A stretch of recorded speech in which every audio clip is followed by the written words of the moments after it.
சென்னையை அடுத்த ஆவடியில் மக்கள் நடமாட்டம் அதிகம் உள்ள நேரு பஜாரில் இயங்கி வரும் ஜவுளி கடையில் பெரும் தீ விபத்து ஏற்பட்டுள்ளது. அருகிலுள்ள கட்டடங்களுக்கு தீ பரவுவதை தடுக்க தீயணைப்பு வீரர்கள் போராடி வருகின்றனர்.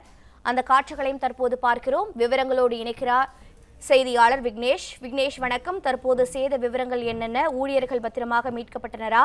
தீ கட்டுக்குள் கொண்டு வரப்பட்டு விட்டதா? முழு விவரங்களை பதிவு செய்யலாம்.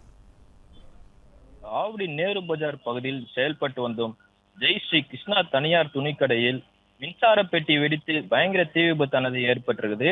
கடையில் பணியாற்றக்கூடிய ஊழியர்கள் உடனடியாக வெளியே வந்து காவல்துறையினருக்கும் தீயணைப்புத்துறையினருக்கும் தகவல் தெரிவித்த நிலையில் ஆவடி தீயணைப்பு நிலையத்திலிருந்து 2 வாகனங்களில் வந்த தீயணைப்பு துறையினர் தீயை கட்டுக்குள் கொண்டு வந்தனர்.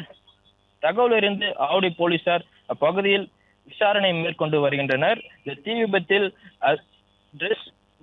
துணி அனைத்தும் எரிந்து நாசமாகிறது. பிளே ஸ்டோர் மற்றும் ஆப் ஸ்டோரில் இருந்து பாலிமர் செயலியை QR கோடு மூலம் பதிவிறக்கம் செய்யுங்கள். செய்திகளை உடனுக்குடன் பெறுங்கள்.